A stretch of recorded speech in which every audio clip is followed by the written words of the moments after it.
안녕하세요. 이번 식품 천연물 웨비나에 참석해 주셔서 감사합니다. 저는 AI 기반 디지털 식품 설계 기술을 소개드릴 인실리코의 임소정 마스터라고 합니다. 이번 시간에는 식품 소재 연구를 위한 차세대 분자 설계 플랫폼에 대해서 안내드리고자 합니다.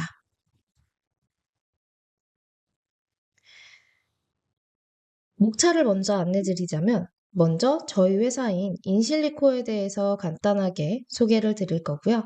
요즘 식품과 천연물에서의 트렌드 그리고 이를 분자 모델링과 어떻게 활용할 수 있는지에 대해서 안내드린 뒤에 이 분자 모델링에 사용할 수 있는 디스커버 스튜디오 그리고 이를 구동하는 시스템에 대해서 차근차근 안내드려 보도록 하겠습니다. 먼저 저희 회사인 인실리코에 대해서 소개드리려고 하는데요. 저희 회사는 현재 경기도 안산 스마트허브에 위치하고 있습니다. 현재 직원 수는 약 71명 정도 되는데요.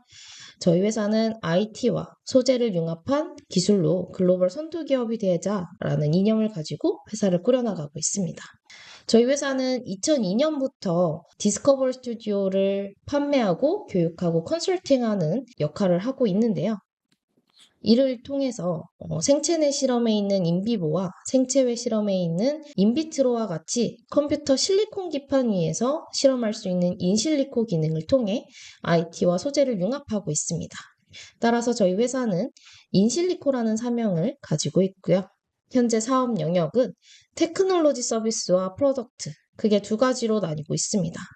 먼저 테크놀로지 서비스에서는 다소 시스템 바이오비아 기반의 DX 컨설팅을 진행드리고 있는데요. 이 다소 시스템의 바이오비아 브랜드에 속해 있는 디스커버리 스튜디오, 머터리얼스 스튜디오, 파이프라인 파일럿, 그리고 전자연구 노트 등과 같은 여러 가지 디지털 트랜스포메이션에 관련된 프로그램들을 판매하고 있습니다. 저희 회사는 이를 통해서 인공지능 및 분자 설계 컨설팅도 진행드리고 있고요. 프로덕트 쪽에서는 기능성 마이크로 캡슐을 생산하고 있습니다. 이 마이크로 캡슐은 온도를 감지하거나 빛을 감지하거나 향을 퍼뜨리고 열을 축적한다든지 불을 소화시킬 수 있는 여러 가지 소화 캡슐 등을 개발하고 있는데요. 이들을 통해서 스마트 소재 기반의 응용 제품도 개발하고 있는데 이 중 특수 잉크를 사용한 것이 카스 맥주병에 있는 요 눈꽃 모양의 쿨타이머가 있고요. 너구리 큰 사발면에 있는 하트 모양이 존재합니다. 얘는 4분이 지나면 밥을 먹을 수 있도록 역할을 해주고 있고요. 이 카스는 시원한 온도에서 먹을 때 가장 맛있기 때문에 시원함을 감지해주고 있습니다. 이런 저희 회사에서는 식품과 분자 모델링에 초점을 둬서 이번 연도를 겨냥하고 있는데요. 이 식품 연구에서는 현재 먹는 의약품이나 제로식품이 많이 발견이 되고 있고요. 출시를 하고 있습니다. 이로 보아 AI와 분자 모델링 등의 디지털 기술이 식품 분야에서 빠르게 도입되고 있다는 것을 볼 수가 있는데요. 이 식품 연구에서는 아래와 같은 연구 절차가 존재합니다. 먼저 시장 조사를 통해서 여러 가지 어떤 것들을 만들어야 되는지 트렌드 조사를 하게 되고요. 이를 위해서 원료를 탐색하게 됩니다. 이 원료의 추출물을 통해서 이 효능에 정말로 효과가 있는지 검증하게 되고요. 이 검증된 약물을 가지고 혹은 검증된 추출물을 가지고 여러 가지 제형, 쿠키와 같은 딱딱함이나 젤리와 같은 말랑함, 혹은 음료수와 같은 물과 같은 제형으로 여러 가지 제형을 개발해주고 있고요. 이렇게 제형과 맛을 모두 잡은 후에 임상 테스트를 통해서 실제 맛이 있는지 없는지, 효능이 있는지 없는지를 다시 한번, 그리고 부작용이 있는지 없는지도 다시 한번 확인을 합니다. 이렇게 해서 효능까지 모두 확인이 된다면 제품을 출시하는 것으로 식품 연구의 기본 절차가 성립이 되는데요. 이 중에 분자 모델링은 원료 탐색과 기초 효능 검증 단계에서 핵심적인 역할을 수행하고 있습니다. 먼저 원료 탐색에서는 다킹과 QSAR 등의 방식을 통해 후보 물질을 스크리닝할 수 있도록 도와주고 있고요. 기초 효능 검증에서는 독성과 알레르기성 등의 여러 가지 안정성을 예측할 수 있도록 도와주고 있습니다. 이러한 것들을 실제 컴퓨터상의 실리콘 기판 위에서 실험을 하다 보니 실험 비용에 대해서도 시간에 대해서도 많이 절약할 수 있는 장점이 존재하고 있는데요. 왜 식품 연구에서 분자 모델링이 필요한지 아직도 모르시는 분들이 계실 겁니다. 일단 기존의 실험 방식과 분자 모델링 도입을 했을 때 차이점을 말씀드리려고 하는데요. 일단 기존 실험 방식에서는 한 번에 하나의 추출물을 가지고 여러 가지의 반복 실험을 하는 필요가 있고요. 이 반복 실험을 통해서 여러 가지 비용이, 자원이 사용되고 있기 때문에 고비용, 장시간의 실험이 수행되게 됩니다. 그리고 추출해 놓은 천연물을 무작위로 선택해서 실험을 하다 보니 알레르기와 독성에서 예측이 조금 어렵다라는 것도 존재하고요. 또한 분자들 사이에 상호작용을 분석하는 데도 한계점이 있기 때문에 저희는 분자 모델링을 도입하셔야 된다라고 말씀드리고 있습니다.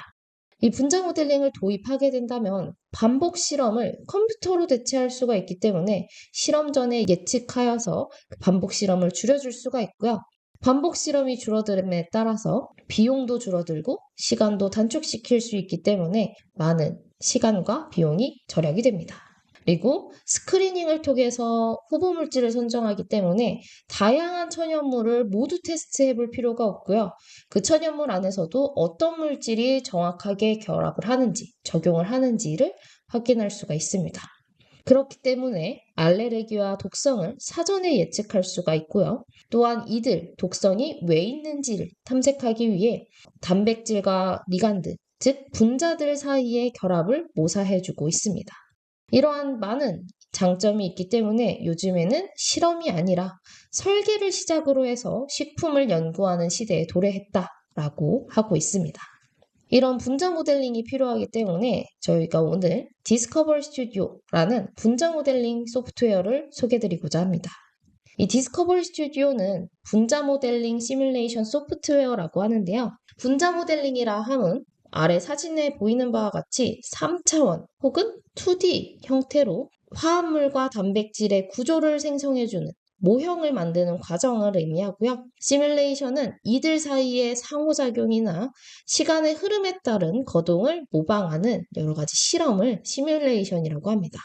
이들 두 가지를 모두 수행할 수가 있기 때문에 이 디스커버 스튜디오는 분자 모델링 시뮬레이션 소프트웨어라고 말씀드리고 있고요.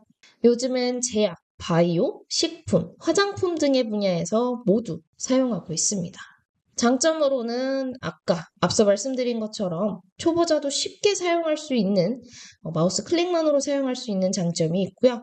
실험 빈도와 비용을 더욱더 절감시킬 수 있도록 실험의 시간을 단축시킬 수 있는 병렬 계산을 적용해 놓고 있기 때문에 결과 도출에 대한 시간도 많이 단축시킬 수가 있습니다. 이러한 디스커버 스튜디오는 크게 3가지 분야로 나뉘어서 소개를 드릴 수 있는데요. 먼저 Structure Based Drug Design이 존재합니다. 얘는 화합물의 독성, 효능, 그리고 상호작용 등을 판단할 수 있는 여러 기능들이 있고요. 프로테인 엔지니어링에서는 항체, 펩타이드, RNA, 단백질에 관련 여러 가지 계산들을 수행할 수가 있습니다. 그리고 화합물들의 데이터베이스를 분석할 수 있는 라이브러리 애널리시스에 관한 기능들도 존재하는데요. 이들에 대해서 좀 더 자세하게 말씀드리도록 하겠습니다. 먼저 ADMET 기능인데요. 신진대사 그리고 독성에 대해서 예측할 수 있는 여러 가지 모델을 제공해주고 있습니다. 이 독성에 대해서는 아래와 같이 리포트 형태로 결과를 도출해주고 있기 때문에 화평법을 통해 신규 물질 등록을 할 때 함께 활용할 수 있도록 여러 기업에서 그리고 공기업에서 활용하고 있고요.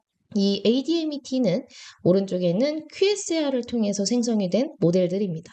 이 QSR은 Quantitative Structure Activity Relationship의 약자로서 구조와 활성 혹은 저 Activity를 Toxicity로 바꿔서 구조와 독성 사이에 정량적인 상관관계를 분석하게 되고요. 이 분석한 모델들을 통해서 스크리닝 모델을 생성할 수 있습니다. 스크리닝 모델을 생성하기 위해서는 활성이 있는 화합물 구조를 가지고 와야 되고요. 이들의 표현 인자를 생성해줘야 합니다. 당연히 디스커버 스튜디오는 QSR의 표현 인자를 생성해 줄 수 있는, 즉 디스크립터를 생성해 줄 수 있도록 링의 개수, 옥시젠의 개수, 몰레큘러 웨이트, A로그 P 뭐 등등의 여러 가지 표현 인자들을 생성해주고 있고요. 이들의 상관관계 분석하는 기능과 모델을 생성해주는 기능, 그리고 모델을 검증하는 기능까지 모두 포함하고 있습니다. 이 검증 단계에서 모델의 신뢰도가 떨어진다면 표현인자들의 조합을 바꾸거나 새롭게 표현인자들을 생성해서 새로운 모델을 생성해 주시면 되고요. 신뢰도가 좋다라고 하면 이후에 신규 화합물을 예측할 때 독성을 예측할 때도 많이 활용되고 있습니다. 다음으로 라이브러리 디자인이 있는데요. 이런 화합물 데이터베이스에서 하이드로포비시티가 높은 애들끼리 묶어주거나 화합물 데이터베이스를 신규로 여러 가지 조합을 통해서 생성할 때 사용되는 기능이라고 보시면 됩니다. 이때는 에뉴머레이션 방식과 클러스터링 방식 두 가지를 통해서 생성이 되고요. 분류를 해주거나 새로운 물질을 생성해주고 라이브러리를 생성해주는 기능을 하고 있습니다. 다음으로는 이 라이브러리 디자인에서 프래그먼트 라이브러리를 생성하고 이 프래그먼트 라이브러리를 활용해서 신규 화합물을 설계하는 FDD 방식이 있습니다. 프래그먼트 베이스드 드럭 디자인이라고 하는 것으로 물성과 활성에 잘 맞게끔 화합물을 수정하거나 새롭게 설계할 때 활용되는 기능이라고 보시면 됩니다. 그래서 이 프래그먼트 라이브러리와 단백질 구조만 있다면 이 프래그먼트들을 단백질 결합 사이트에 매핑을 시켜주게 되고요. 이들을 이어붙이는 것으로 신규 화합물질을 설계할 수가 있습니다. 다음으로는 파마코포어 모델링인데요. 리간드가 가지는 그리고 리셉터가 가지는 파마코포어 피처들을 탐색하게 됩니다. 여기서 말하는 피처들이란 하이드로젠 본드 도너, 어셉터, 그리고 하이드로포비시티 등과 같은 여러 가지 피처들이고요. 이들을 매핑시키는 것으로써 스크리닝 모델을 생성할 수 있도록 도와주고 있습니다. 이 파마코포어 모델링은 리간드만 있을 때도 사용 가능하고요. 단백질만 있을 때도 사용이 가능합니다. 그리고 이 단백질과 리간드가 결합되어져 있는 상태에서는 더더욱 정확한 모델을 생성할 수가 있도록 도와주고 있습니다. 그럼 이 단백질과 리간드의 컴플렉스, 결합된 상태를 구하기 위해서는 오른쪽에 다킹 시뮬레이션을 활용하실 필요가 있을 텐데요. 이 기능은 사실 분자 모델링이라고 하면 제일 처음 얘기되는 시뮬레이션 기능이라고 보시면 됩니다. 그래서 타겟 단백질과의 결합 가능한 구조를 여러 가지 포즈로 예측해 줄 수 있는 기능이 존재하고 있고요. 그렇기 때문에 단백질 구조와 화합물 구조만 있다면 손쉽게 다킹 시뮬레이션을 수행할 수 있도록 후보 물질을 선정할 수 있도록 도와주고 있습니다. 이 중에 저희는 골드라고 하는 프로그램을 손쉽게 사용할 수 있도록 도와주고 있는데요. 이 골드라고 하는 것은 CCDC라고 하는 회사에 라이선스를 추가 구매해 주실 필요가 있습니다. 그래서 이 추가 구매해 주신 라이선스를 연동해서 사용하는 방법과 저희 디스커버 스튜디오 시뮬레이션이라고 하는 클라우드 시스템에서 함께 사용할 수 있도록 라이선스를 제공해 드리고 있으니까 활용해 주시면 좀 더 정확하고 딥한 계산을 할 수가 있도록 도와주고 있습니다. 다음으로는 호몰로지 모델링인데요. 얘는 단백질 서열 구조를 가지고 와서 새롭게 3차원 구조를 생성해주는 기능입니다. 이 3차원 구조를 생성할 때는 내 서열 구조와 유사한 서열을 갖는 여러 단백질의 3차원 구조를 가지고 오고 이들을 퍼즐과 같이 조각 모음을 통해서 구조를 생성해 준다고 보시면 되고요. 요즘에 유행이 되고 있는, 언급이 많이 되고 있는 알파폴드와 오픈폴드에서도 3D 단백질 구조를 생성할 수가 있는데 이 또한 저희 디스커버 스튜디오 시뮬레이션, 즉 클라우드 플랫폼에서 함께 제공을 하고 있으니 활용해 주시면 좋을 것 같습니다. 이렇게 구조를 생성해 주셨다면 단백질의 어그리게이션, 비스코시티, 디벨로퍼빌리티 인덱스, 그리고 솔벤트 액세서블 서페이스 에리아와 같이 응집성, 개발 가능성, 점착성, 용매에 노출되는 정도 등을 수치로도 예측해주고 있고요. 구름과 같이 서페이스를 씌워서 표현해주고 있기 때문에 어느 부분을 뮤테이션해야 되는지, 어느 부분을 돌연변이 시켜야 되는지를 파악할 수가 있습니다.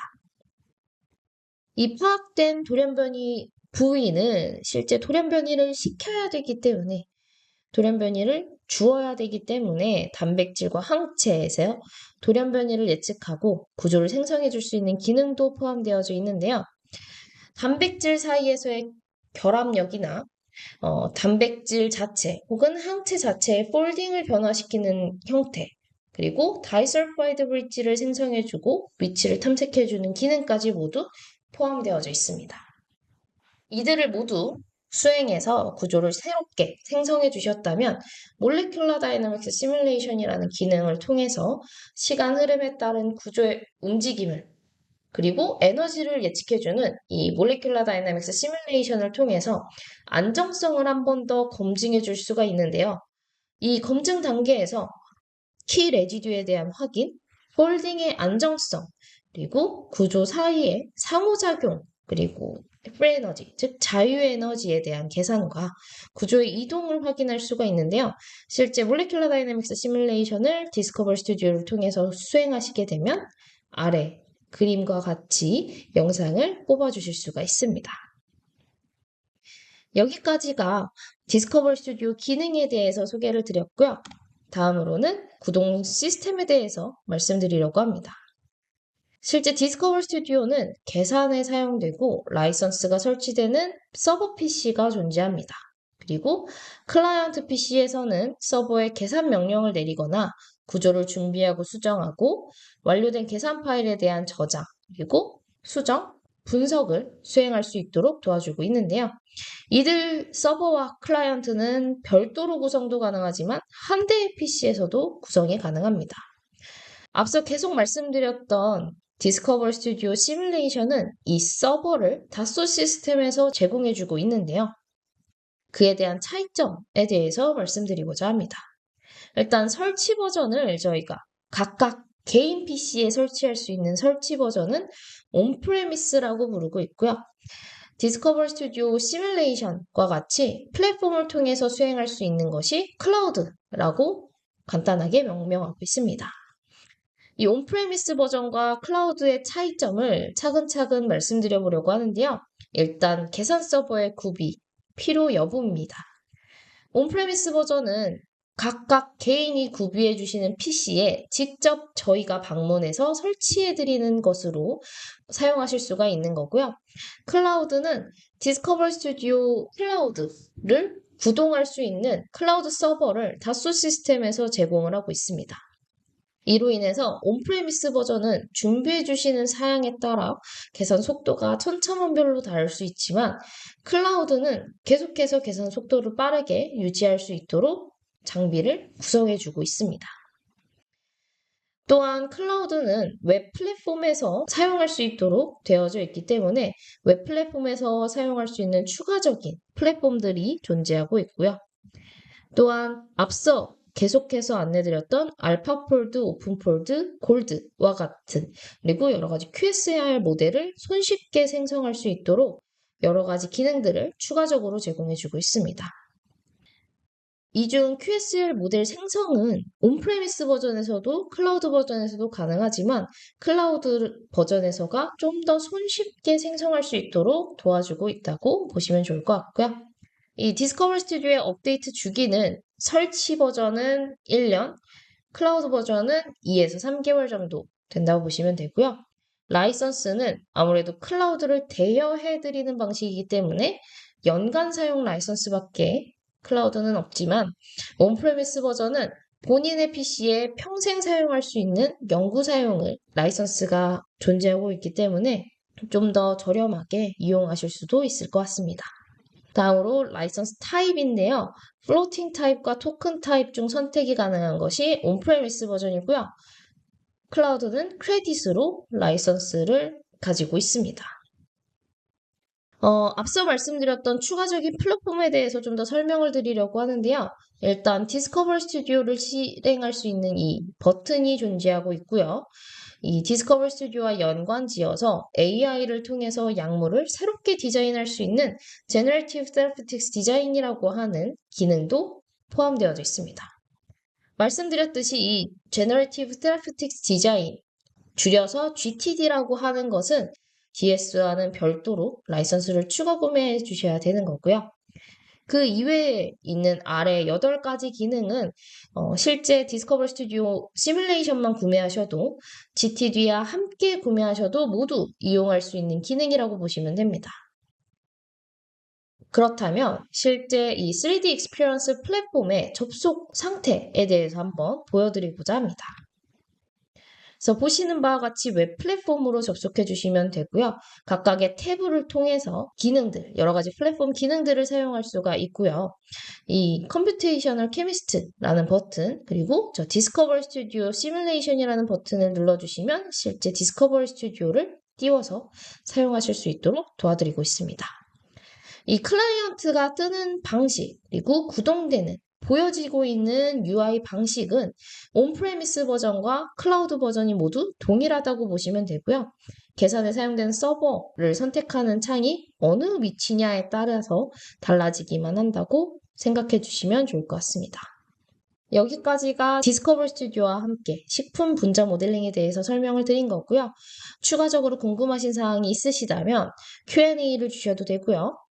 지금 보이는 dsupport@insillico.co.kr 메일로 문의를 주셔도 언제든지 친절히 답변 드리겠습니다. 다음 세션으로는 저희 이수원 마스터님께서 실제 이 디스커버리 스튜디오를 통해서 분자 모델링을 식품 분야에서 어떻게 활용할 수 있는지 소개를 드리려고 합니다. 다음 세션까지 꼭 참석해 주시기를 부탁드리겠습니다. 이상 임소정 마스터였습니다. 감사합니다.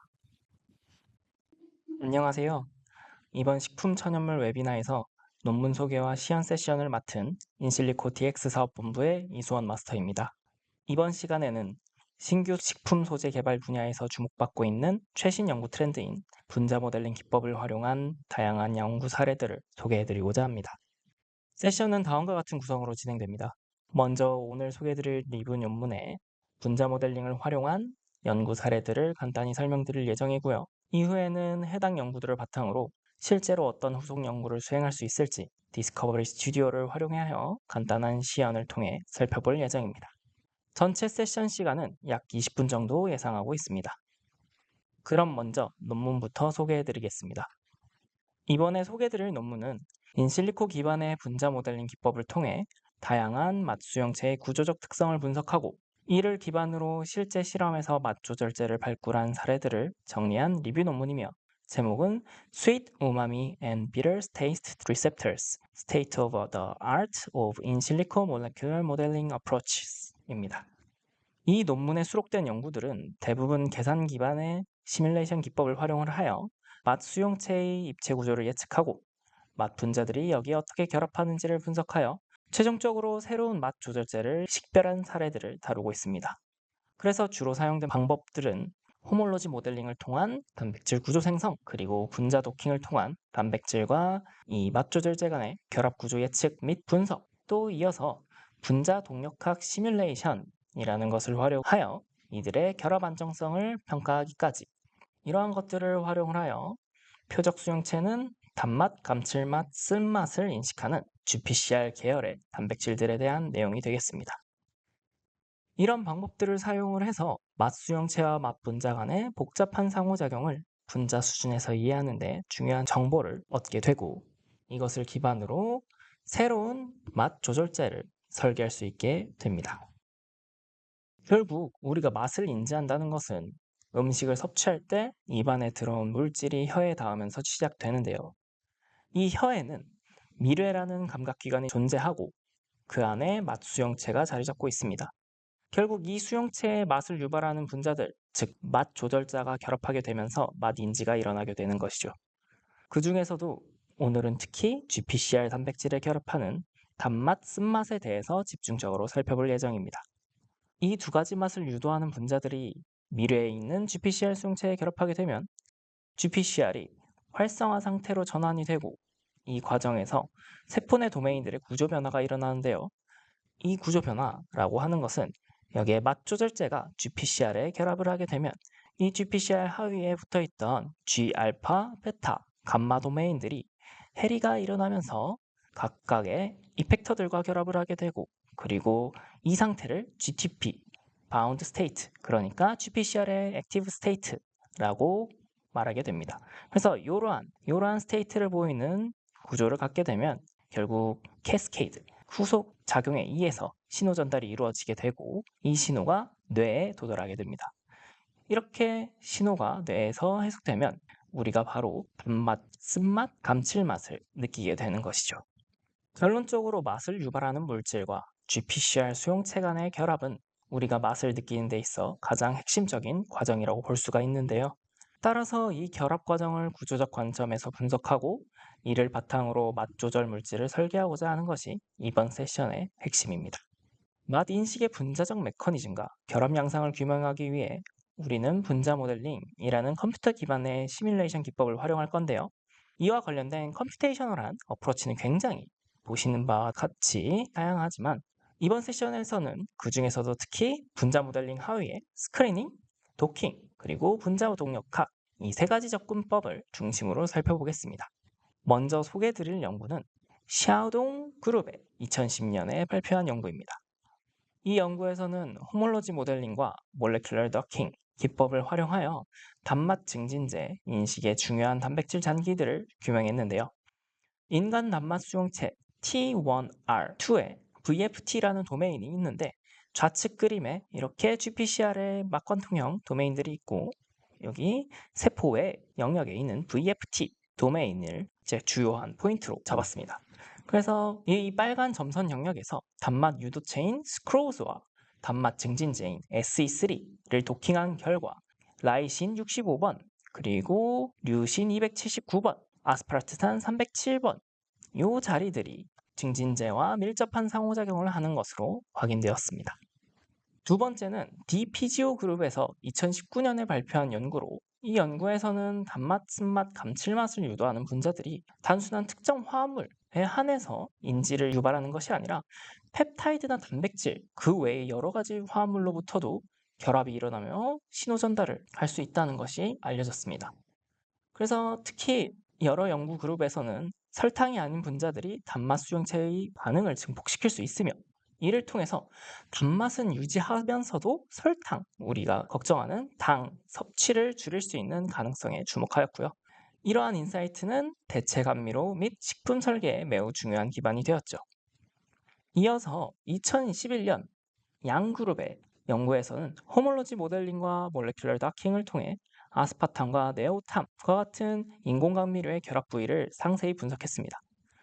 또한 연구 도중 사람과 다람쥐 원숭이의 단맛 인식 차이가 수용체의 특정 잔기 차이, 즉 세린 40번, 발린 66번, 그리고 이소류신 67번, 아스파르트산 142번이 인간 수용체에서 감미료 결합에 결정적이라는 것까지도 확인이 되었죠. 다음으로 소개해드릴 연구는 본 그룹에서 2013년에 발표한 논문입니다. 이 연구는 분자 모델링 기법과 돌연변이 실험을 병행을 하여 쓴맛 수용체의 리간드 결합 부위를 규명한 대표적인 사례입니다. 오른쪽 그림에서 보시는 것처럼 쓴맛 수용체의 리간드는 트랜스멤브레인 다발의 세포의 측면, 즉 GPCR 단백질에서 일반적으로 알려진 결합 부위에 위치하는 것으로 확인되었습니다. 추가로 흥미로운 점은 작용제든 기량제든 동일한 결합 부위를 공유한다는 것이었고요. 이로 인해서 두 리간드, 작용제와 기량제 간의 구조적 유사성에 대한 가능성도 함께 제시되었습니다. 이처럼 모델링 기반의 결합 부위 분석은 복잡한 식품유래 화합물이 어떻게 수용체와 상호작용하는지를 이해하는 데 매우 중요한 도구가 될 수 있습니다. 지금까지 소개드린 연구들을 간단히 정리해보자면 먼저 샤오동 리 그룹에서 2010년 연구에서는 호몰로지 모델링과 도킹 기법을 통해서 인간의 단맛 수용체 T1R2의 단맛 증진제 인식의 핵심적인 키 레지듀들 3가지 라이신 65번, 류신 279번, 아스파르트산 307번을 밝혀낸 사례가 있었고요. 다음으로는 DPGO와 양그룹들 간의 연구들을 보면 아스파탐과 네오탐과 같은 인공약 감미료를 확인을 하였고 이들이 단맛 수용체에 어떻게 선택적으로 인식되는지 호몰로지 모델링과 몰레큘러 다킹을 통해서 규명했습니다. 특히나 세린 40번, 발린 66번, 이소류신 67번, 아스파르트산 142번과 같은 잔기들이 종 간의 차이를 유발하는 주요 요소로 확인이 되었죠. 마지막으로는 본 그룹의 2013년도 연구에서 모델링과 돌연변이 실험을 결합하여 쓴맛 수용체의 리간드 결합 부위가 GPCR 단백질의 표준 결합 부위, 즉 트랜스멤브레인 다발의 세포의 측면에 위치한다는 것을 밝혔습니다. 또한 작용제와 기량제 모두 동일한 결합 부위를 사용한다는 점에서 리간드의 구조적 유사성도 제시가 되었고요. 결국 이처럼 다양한 분자 모델링 기반의 연구들은 마수형체의 작동 메커니즘과 리간드 결합 양상을 이해하는 데 중요한 통찰을 제공하고 있습니다. 이제부터는 앞서 소개해드린 연구들을 기반으로 디스커버리 스튜디오를 활용한 후속 연구 시연을 진행해 보려고 합니다. 이번 시연의 연구 목표는 아스파탐과 네오탐보다 더 강하게 결합할 수 있는 신규 감미료 후보 물질을 탐색하는 것입니다. 우선 단백질 정보는 기존 연구에서 확인된 인간 단맛 수용체 TS1R2의 키 레지듀인 세린 40번, 발린 66번, 아이소류신 67번, 아스파르트산 142번의 위치 정보가 일치하는 시퀀스를 유니프롯에서 확보를 하였고요. 또한 알려진 인공감미료 아스파탐과 네오탐, 이전 연구들에서 자주 활용된 메다카 어종의 단맛 수용체 결정 구조 PDB-ID OXEM 구조를 함께 활용할 예정입니다. 그래서 시연에 앞서서 워크플로우를 간단하게 말씀드리자면요. 먼저 단백질 구조 생성에 호몰로지 모델링 뿐만 아니라 디스커버리 스튜디오에서 사용할 수 있는 단백질 구조 생성 AI 툴인 알파폴드2 오픈폴드를 활용을 할 거고요. 그리고 두 번째로는 후보 화합물 생성 및 필터링이라고 해서 디스커버리 스튜디오의 GTD, Generative Therapeutics Design이라는 기능을 통해서 아스파탐과 네오탐 구조를 기반으로 솔루빌리티나 톡시시티 등의 ADMET 기반의 AI 필터링을 수행해서 실험 가능성이 높은 또 다른 구조들, 화합물들을 만들어 볼 것입니다. 그래서 이렇게 만든 단백질 구조와 리간드 구조를 가지고 분자 도킹, 몰레큘러 도킹을 다양한 방법으로 수행을 해볼 거고요. 그 중에서 이제 기존에 알려진 아스파탐과 네오탐보다 더 잘 결합할 것 같은 분자들을 발견을 해서 해당 분자에 대해서 좀 더 면밀한 결합 안정성 평가를 위해 MD 시뮬레이션까지 수행해 보겠습니다. 이런 식으로 결합 안정성이 확인이 되면 실제 실험에 넘겨서 효과를 볼 수 있는 확률이 높아지는 것이죠. 그럼 지금부터 이러한 워크플로우 흐름을 실제 디스커버리 스튜디오 프로그램을 활용을 해서 보여드리도록 하겠습니다. 제일 먼저 우리는 단백질 시퀀스, 저희가 가져온 단백질 시퀀스를 가져올 거고요. 그래서 이러한 시퀀스를 가지고 먼저 생성형 AI를 활용을 해서 단백질 구조를 생성해 보도록 하겠습니다. 일단 시퀀스 이름을 수정을 잠시 해주고요.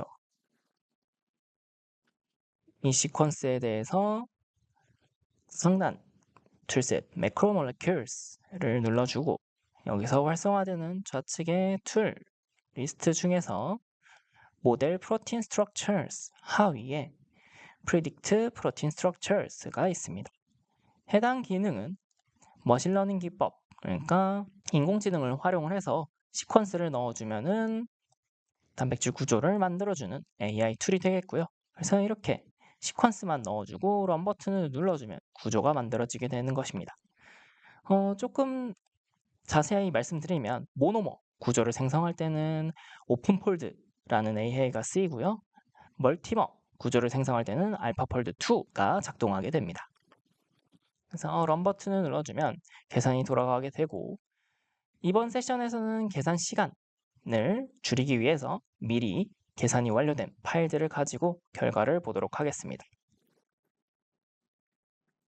그래서 predict protein structure의 결과 파일에서 report 파일을 가져오면 이렇게 결과 요약창을 보실 수가 있는데요.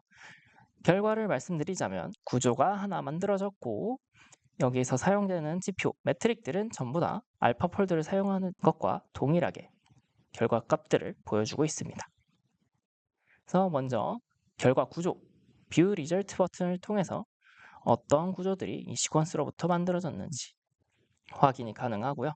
보시면은 이렇게 컬러로 표기가 되는데 파란색으로 될수록 학습된 데이터가 많아서 어느 정도 신뢰성이 있는 구조, 안정적인 구조다라고 봐주시면 되고 주황색 쪽은 플렉서빌리티가 너무 높거나 아니면 좀 예측하기 어려운 부분이었다라고 해서 신뢰성이 조금 떨어질 수 있는, 그래서 약간 루프처럼 이렇게 조금 플렉서빌리티가 굉장히 높아 보이는 구조 형태로 나타났고요.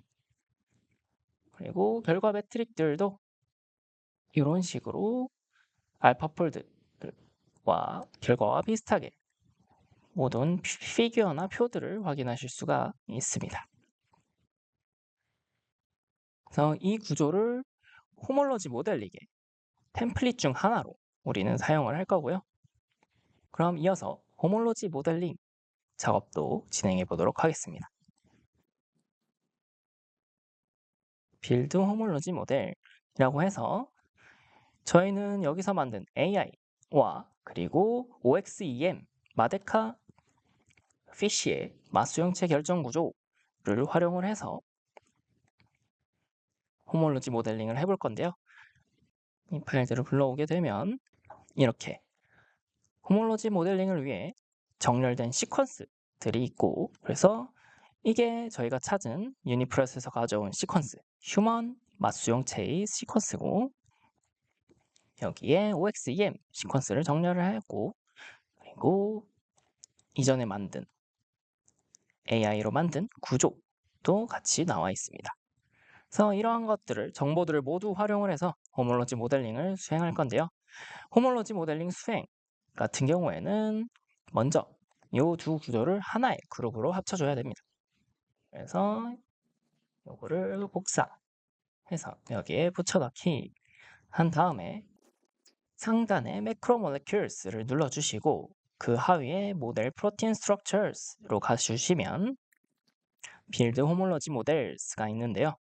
여기서 파라미터 창이 나오는데 여기서 이어서 호몰로지 모델링을 수행할 시퀀스가 필요하고, 그리고 그러면 이 정렬된 시퀀스를 잡으면 알아서 템플릿 구조도 캐치를 해줍니다. 이 상태에서 얼마나 많이 몇 개의 모델을 만들어 볼래? 라고 해서 이 숫자를 조정해 주시면 되고요. 20개의 모델을 만들겠다라고 해서 런 버튼을 눌러주시면 계산이 돌아가게 되고 그 결과 파일을 한번 보도록 하겠습니다.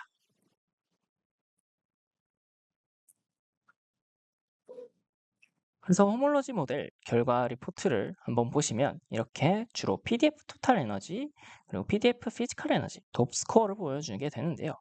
이 점수들, 지표는 전부 다 이 구조의 안정성을 나타내는 지표로서 값들이 낮을수록, 작거나 낮을수록 안정적인 구조라고 판단을 하기 때문에 정렬도 PDF 토탈 에너지가 낮은 것 우선순위로 정렬이 되게 됩니다. 그래서 그 결과 구조들을 한번 보자면 이러한 모양들로 모델이 만들어진 것을 확인 가능하고요. 그리고 잠시 보시면 이러한 구조가 만들어졌고, 이 4번 현재 지금 비저블 상태인 그래픽 뷰에 나타나 있는 4번 모델, 이게 가장 안정적인 구조라고 판단이 되었습니다. 그래서 이 구조를 활용을 해서 도킹을 수행하게 보겠습니다. 그러면 도킹시킬 리간트를 이제 준비를 해야겠죠. 해당 과정의 경우에는 GTD라고 해서 클라우드 플랫폼의 또 다른 어플리케이션을 활용해야 하는데 그 과정은 제가 따로 동영상을 준비해 왔습니다. 그래서 GTD라고 하는 기능을 사용을 하게 되면은 3D Experience Platform이라는 곳에 접속을 해서 GTD, Generative Therapeutics Design이라는 툴이 있고요. 이걸 실행하시면 이러한 화면이 나타나게 됩니다. 그래서 제가 진행한 작업을 보시면 이렇게 일단 우선적으로 내가 원하는 물성을 예측하기 위한 AI 필터들을 추가하게 됩니다. 이번 경우에는 ADMT의 Solvability, 수용성을 예측하는 모델을 하나 넣었고요. 그 다음에 Toxicity, 독성도 없는 것들을 확인하기 위해 Ames Mutagenicity 라든지 Hepatotoxicity, 허지, 그리고 Red Odor과 같은 독성 몇 가지를 예측하는 AI 모델들을 불러왔습니다. 그래서 이러한 것들을 활용을 해서 인풋으로 넣어준 구조를 기반으로 다양한 화합물들을 만들고 그 화합물들이 내가 넣어준 AI 필터에 적용된 그러한 물성을 가질 수 있도록, 내가 바라는 물성을 가질 수 있도록 하는 또 다른 화합물 구조들을 만들어 주게 되죠. 그래서 보시면 내가 넣어준 아스파탐과 노나탐이 되겠습니다. 그래서 이것들 기반으로 최종적으로 나온 분자들을 나타내고 있는데요. 탑 몰레큘가 가장 desirability, 내가 원하는 물성을 가질 것 같은 분자들 순서로 보여주고 있습니다. 그래서 여러 가지 내가 필터를 넣어준 것들을 만족을 하고 전체적인 만족도는 오버럴이라고 해서 보여주고 있고요. 그리고 이거는 한 번의 예측이 아니라 이터레이션이라고 해서 10번 정도 반복을 해서 점점 내가 원하는 물성을 갖는 분자들을 만들어주게 됩니다. 보시면 아쿠오스, ADME 쪽은 저희가 솔리빌리티로 봤는데요. 거기서 처음 이터레이션 생성을 했을 때는 인풋 쿼리보다 확 떨어지는 애들이 나왔는데 이터레이션을 반복할수록 더 괜찮고 내가 넣어준 쿼리보다 나은 분자들을 생성을 했다라는 것을 보실 수가 있고요. 톡시시티 관련해서도 이렇게 처음에는 살짝 차이가 있지만 점점 만족스러운 수치를 보이는 분자들을 만들었습니다. 그래서 이것들을 전부 다 종합해서 이터레이션을 본 게 이 overall desirability가 되겠고요. 이렇게 올라가는 것을 확인했습니다. 그러한 거를 테이블로서 확인을 할 수가 있는데요. 처음에 전체 desirability 0.7에서 이터레이션 1일 때는 30%였다가 후반부로 갈수록 80%, 90%에 가까운 분자들을 만들었다라는 것까지 확인을 할 수가 있습니다.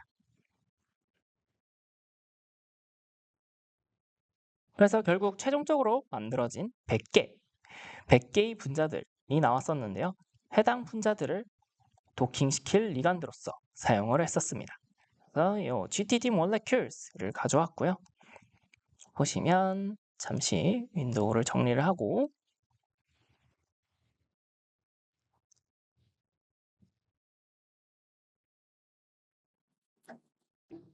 이렇게 나오면서 overall desirability가 기재된 분자들이 쭉 나와 있죠.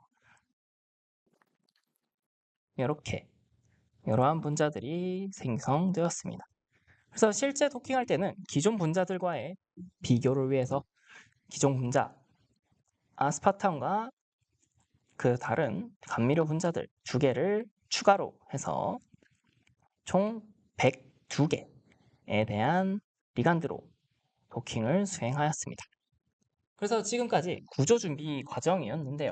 결국에는 단백질 구조가 없기 때문에 우리 일단 구조를 생성할 시퀀스를 찾았고 그 시퀀스에 대해서 AI를 통해서 구조를 생성한 것, 그리고 이전에 밝혀진 다른 종의 물고기라는 종의 맛 단백질 결정 구조를 함께 템플릿으로 활용을 해서 호몰로지 모델링으로 구조를 생성했습니다.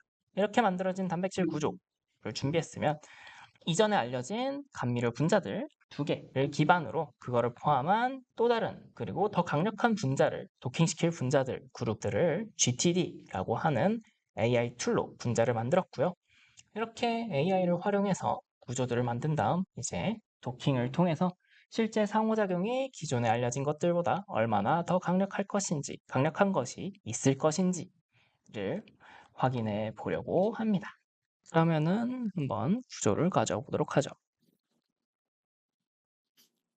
도킹의 경우에는 리지드 도킹이라고 해서 단백질 구조에 어떠한 컨포메이션 변화도 없이 해당 이렇게 바인딩 사이트를 고정시키고 여기 구조들은 움직이지 않도록 하고 리간드 구조만 이리저리 돌려가면서 붙여보는 리지드 다킹이 있고요.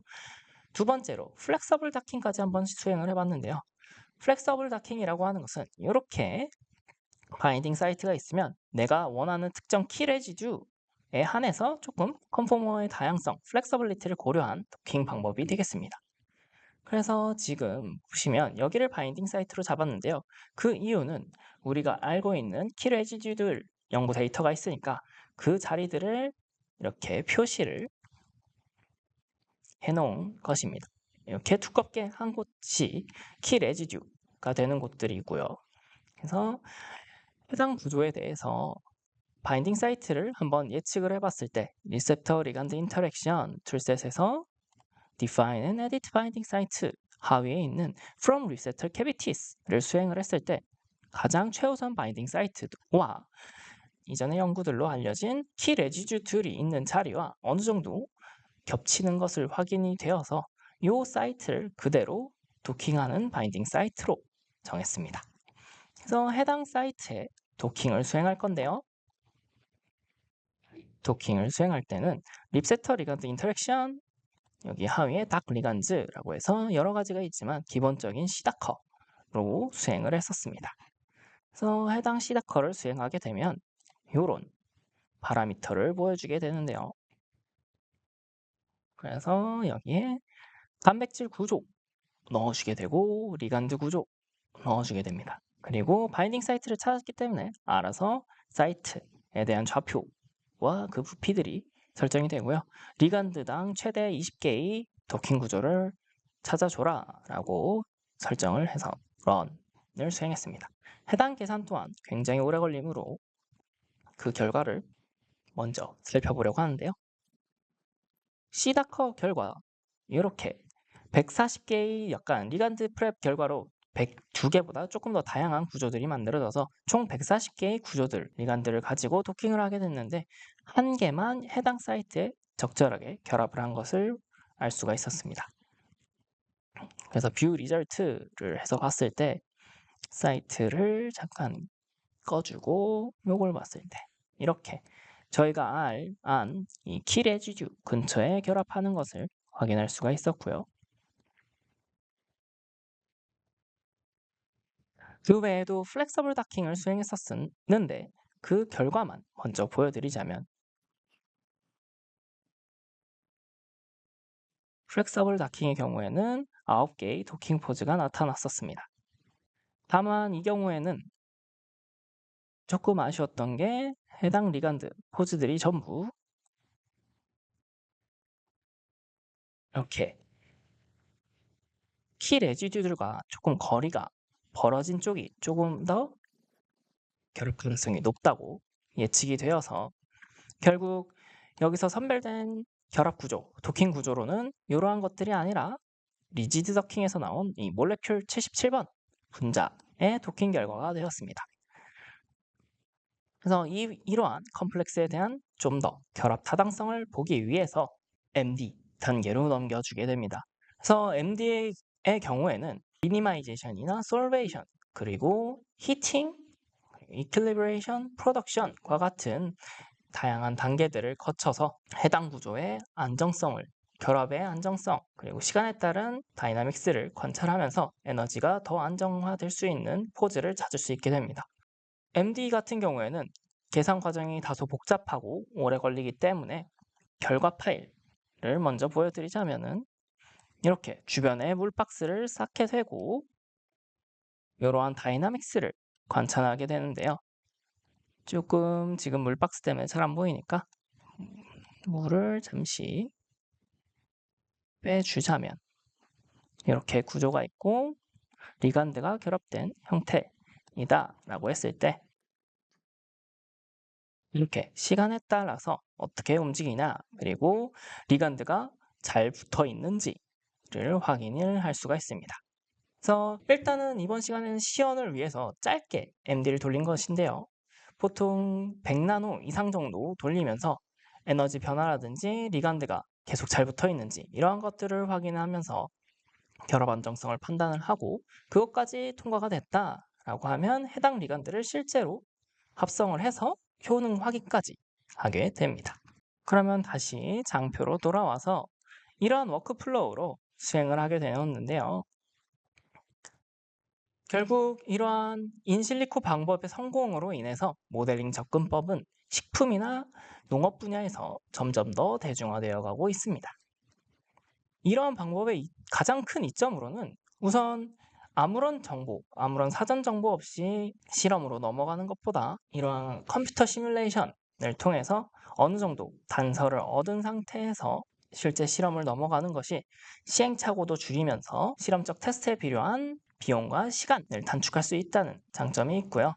특히나 가상 스크리닝, 방금 한 것처럼 버추얼 스크리닝을 하였을 때 합리적인 시간 내에 엄청난 수의 화학물질을 스크리닝해서 더 나은 분자를 찾을 수 있는 방법이 되겠습니다. 그리고 최근에는 식품이나 농업 관련된 데이터베이스도 굉장히 잘 되어 있기 때문에 오른쪽과 같은 데이터베이스들을 활용하는 것을 추천드리고요. 이상으로 발표를 마치며 궁금한 점이 있으시면 채팅 혹은 화면에 보이시는 dsupport@insillico.co.kr로 문의 부탁드립니다. 감사합니다. 지금까지 이수원 마스터님께서 논문 시연을 보여주셨고요. 바로 Q&A 세션으로 넘어가도록 하겠습니다. 많은 분들이 질문을 주셨는데 시간 관계상 5개만 질문에 답변을 드리도록 하겠습니다. 먼저 첫 번째 질문으로는 디스커버리 스튜디오를 사용하려면 시스템 구성을 어떻게 하면 되나요? 라고 질문을 주셨는데요. 앞선 장표에서도 제가 말씀드렸듯이 시스템 구성은 직접 계산을 수행하는 서버 PC와 계산 명령을 내리는 클라이언트 PC가 기본 구성입니다. 직접 연구실에 장비를 구축하는 방식은 온프레미스라고 하는데요. 이 버전에서는 연구실 자체에서 서버 PC를 구축해 주셔야 합니다. 서버 PC들을 다소 시스템에서 제공하는 클라우드 서버로 이용을 하고자 하시는 분들은 클라우드 이용을 선택해 주시면 될 것 같고요. 그래서 전체적으로 계산 서버 PC는 클라우드 서버를 이용하느냐, 자체 구축을 하느냐의 차이가 있습니다. 다음 질문으로는 GTD에서 사용할 수 있는 다소 시스템에서 공급하는 예측 모델의 성능을 확인할 수 있을까요? 라고 질문을 주셨는데요. 그 부분에 대해서는 이수원 마스터님께서 답변을 드리도록 하겠습니다. 네.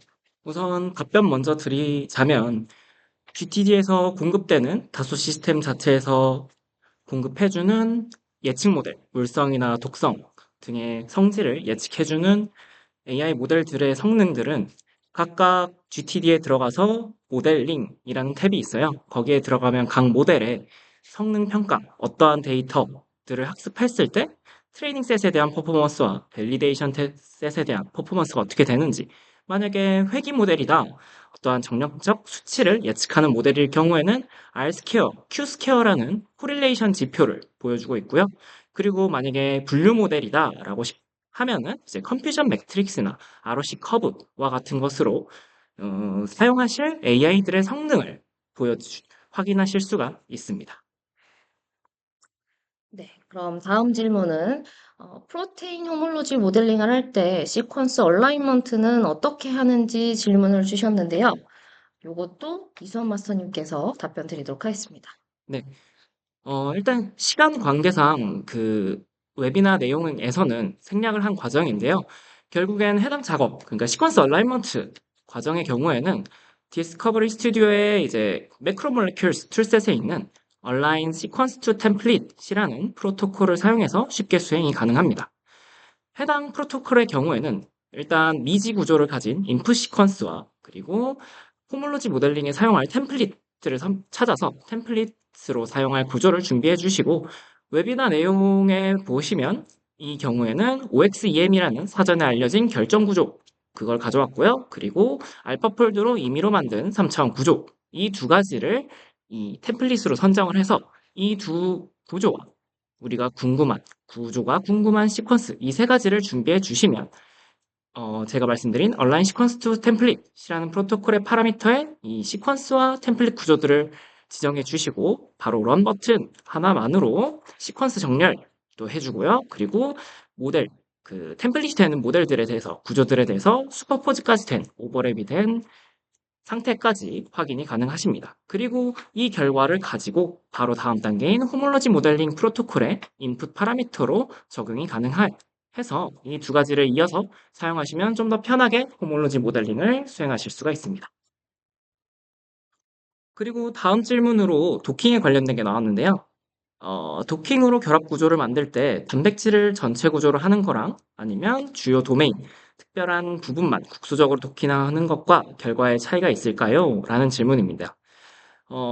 그 경우에는 일단 도킹 계산이라는 게 직접적으로 저희가 사전에 바인딩 사이트라는 거를 정의를 내려줘요. 그러면 이렇게 정의된 바인딩 사이트 영역 내에서만 계산이 수행이 돼서 결합 구조를 만들고 그 구조에 대한 도킹 스코어나 바인딩 어피니티 이러한 값들을 계산하게 됩니다. 그래서 결론만 말씀드리자면 결과에 큰 차이는 없을 거예요. 하지만 전체 구조를 가지고 도킹을 수행하게 되면 초기 구조 인풋을 받을 때 프로그램 내에서 이 도킹과 관련 없는 부분을 인식하는 과정에서 계산 시간이 조금 더 소요가 될 수는 있습니다. 그래서 보통 여러 도메인을 가지고 있는 좀 복잡하고 큰 단백질을 가지고 도킹을 수행할 때에는 바인딩 사이트랑 관련이 없는 도메인들은 지우고 도킹을 수행하는 것이 좀 빈번하고 많이들 그렇게 수행을 하십니다. 그리고 다음 질문으로 MD 시뮬레이션에 관한 질문도 있었는데요. 어, 결국에는 도킹으로 결합 구조를 만들더라도 조금 더 완벽한, 조금 더 타당성 있는 구조를 알기 위해서 우리는 MD 시뮬레이션을 많이 활용합니다. 그래서 질문으로 다시 돌아와 보면 MD 시뮬레이션으로 최종 결합 안정성을 판단할 때 시뮬레이션 시간을 어떻게 해야 될까요? 어느 정도가 적절할까요? 라고 말씀 주셨는데요.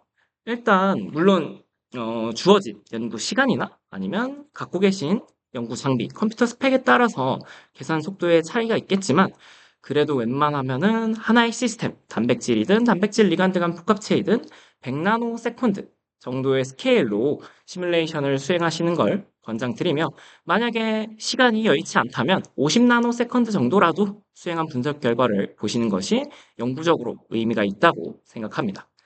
그리고 추가로 말씀드리자면 이론적으로 이 분자의 거동, 원자와 원자 간의 진동이라든지 아니면 실제 물이 움직인다든지 아니면 단백질이 형태 변화를 한다든지 이러한 운동을 우리가 눈으로 확인하거나 그러한 운동이 관찰되는 시간 스케일, 타임 스케일이 다 각기 다른데요.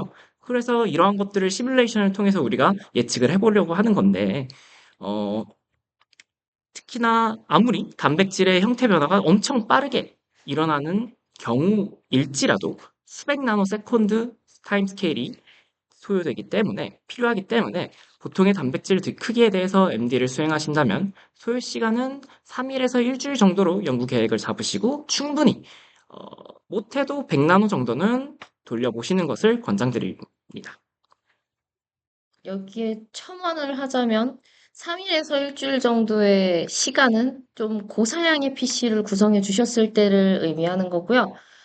좀 그냥 노트북으로 계산을 돌리겠다라고 하시면은 10나노세크도 좀 오래 소요가 될 수 있는 점 고려해 주시면 좋을 것 같습니다. 이상 인실리코에서 디스커버 스튜디오를 담당하고 있는 임소정 마스터. 이수원 마스터였습니다.